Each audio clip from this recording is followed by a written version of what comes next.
Welcome in. You want the real Wright Brothers story? The one that goes beyond those 12 seconds of fame? Well, buckle up, because we're about to unearth it together. We're diving deep into Wright Brothers, and trust me, this isn't your grandma's history lesson. This is a detective story. Get ready to see these guys in a whole new light. Okay, so picture this. 1878, young Orville and Wilbur get a toy helicopter as a gift. Seems simple enough, right? But here's the thing.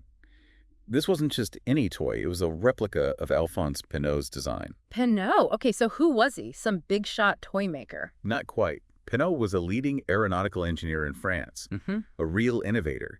This seemingly insignificant gift actually exposed the Wright brothers to cutting-edge aeronautical concepts at a remarkably young age. Wow, I never made that connection. So it's like that little toy sparked a lifelong obsession. What's fascinating isn't how a single object can have such a profound impact. For sure. And from there, they went from playing with these miniature flying machines to devouring every book on flight they could get their hands on. Talk about dedication. Their upbringing definitely played a crucial role, too, though. See, their father was a minister with an extensive library. Right, and I remember reading that their parents actively encouraged their curiosity. Exactly. It wasn't just a hobby for the Wright brothers. It was woven into the very fabric of their lives. And what always gets me is that they were self-taught. No fancy degrees. They were just these guys from Ohio relentlessly pursuing knowledge. And they weren't afraid to seek out the best either. They dove into works by Sir George Cayley, Otto Lilienthal, pioneers most people have never even heard of. Right, and it makes their story that much more impressive. Speaking of impressive, there's this common misconception that everyone jumps straight from the Wright brothers to the airplane. Exactly. People skip a huge chapter. The bicycle shop. We can't understand the Wrights without understanding the bicycle shop. So it wasn't a detour, it was foundational. Absolutely foundational to their success. Okay, I'll admit it's not immediately obvious how bikes equal airplanes. What was it about building and repairing bicycles that gave them the edge in aviation? It's all about the skills they honed. Think about it. Right. Building a bicycle in the late 19th century, that was no walk in the park. Understanding stresses, materials, weight distribution, all those challenges. Yeah. Directly applicable to aircraft design. So it was about more than just balance and steering like a lot of people assume. Those are important, of course. But the Wrights, they were obsessed with control. Their work with bicycles ingrained a deep, almost intuitive understanding of mechanics. Which allowed them to solve the problem that had plagued so many others, controlling an aircraft in 3 dimensions. Exactly. Their predecessors, they'd get a machine airborne. But then? Chaos. Yeah. Crashes. The Wrights understood you couldn't just get off the ground. You had to master the air itself. That's such a crucial insight. So they take this expertise from the bicycle shop to the windy dunes of Kitty Hawk, North Carolina, and then what? They start building glorified kites. Not quite.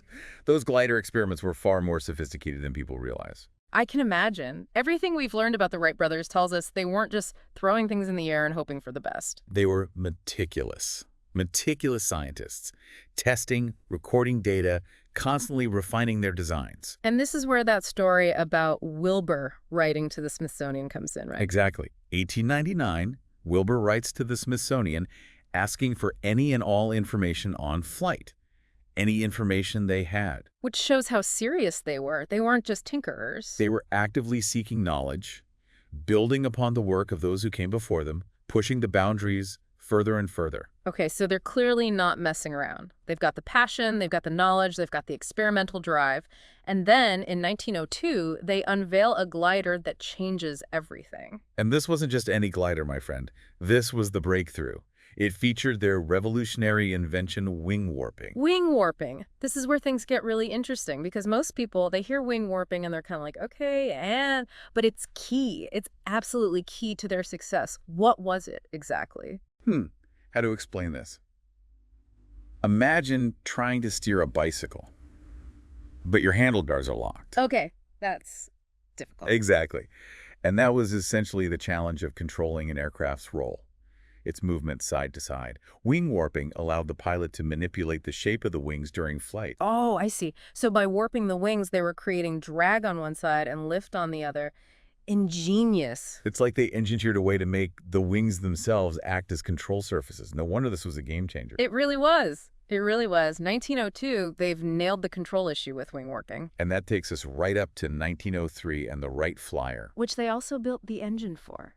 Exactly. Which is mind-blowing when you think about it. It is. They really were pushing the boundaries of what was possible. Oh, absolutely. I mean, what were the challenges of even attempting to build an engine in those days? Well, think about it. Okay. You've got no readily available part suppliers, no standardized designs. Right. The Wrights had to design and fabricate almost every single component themselves. And a lot of it was trial and error. Talk about a steep learning curve. I think It makes their achievement even more impressive. it really does. These guys were pioneers on multiple fronts. Absolutely. Aircraft design, engine construction. And let's not forget What's that? propeller design. Oh, right. Of course. The propellers were absolutely essential. For sure. They're the key to converting that engine power into thrust. Right. And you know what they did? What's that? They built their own wind tunnel No way. to test different propeller designs. Seriously. Oh, yeah. I had no idea they were that far ahead of the game They were? in terms of aerodynamic testing and all that. Absolutely. So they've got the engine, the propellers, the control All system. pieces in place. December 17th, 1903. It's a big day. Paint us a picture. Yeah. What was the atmosphere like? All right, so you've got the windswept dunes of Kitty Hawk, Right. that biting cold North Carolina December air. Oh, yeah. There's a palpable sense of anticipation, a mix of excitement and a little trepidation. Years of work riding on this moment. Absolutely. Years of planning, of meticulous dedication. All leading up to this. Incredible. The team huddles around the flyer making these last-minute adjustments. Right. They flip a coin. Orville wins. It's his turn. He'll pilot the first attempt. Wow. The engine sputters to life. Oh. The propeller blades become a blur. Oh. The flyer lurches forward into the wind. 12 seconds. That's all it took. 120 feet. It wasn't a long flight by any means. But it was a monumental achievement. Absolutely. The first controlled, sustained flight. And here's the thing. What's that? It wasn't a fluke. Right. They made 4 flights that day, Oh, wow. each one longer and more controlled than the last, Really? proving beyond a shadow of a doubt That they had done it? they had cracked the code. They had achieved controlled, sustained flight. Amazing. Truly amazing. Now the flyer itself is almost as famous as the flight. Oh, yeah, it's iconic. Give us the specs. What are we looking at? Okay, so picture a biplane Okay. with a 40-foot wingspan, Wow. crafted primarily from spruce wood and muslin fabric. Really? That's basically all it was. Wood cloth and a whole lot of ingenuity. That's It incredible. weighed a little over 600 pounds. About the size of a small car. Yeah, something like that. And they achieved flight with that. They did. Incredible. But then, Okay. it's interesting how the story seems to fade a bit after the first flight. Yeah, it's like achieving flight was just the beginning for the Wright brothers. Exactly. What came next? Well, the years following 1903 were filled with continued refinement of their design. Of course. There was still skepticism from some, Really? and of course the inevitable patent battles. Oh, right. The patent battles. I can't forget about those. Why were those so contentious? Imagine you pour your heart and soul into something, Yeah. not to mention your own money. Right. You create something truly groundbreaking. You'd want to protect that. Exactly. So I imagine the Wrights were pretty protective of their intellectual property. You bet they were. And they had competitors. Oh, yeah. Trying to capitalize on their work. Trying to claim credit for their innovations. So they had to fight for recognition. They did. It's a tough situation It is. because on one hand, you want to foster a spirit of open collaboration in a field like aviation. Of course. But on the other hand, you need to protect your work. Absolutely. It's a tough balance. It's a debate that continues to this day. That's true.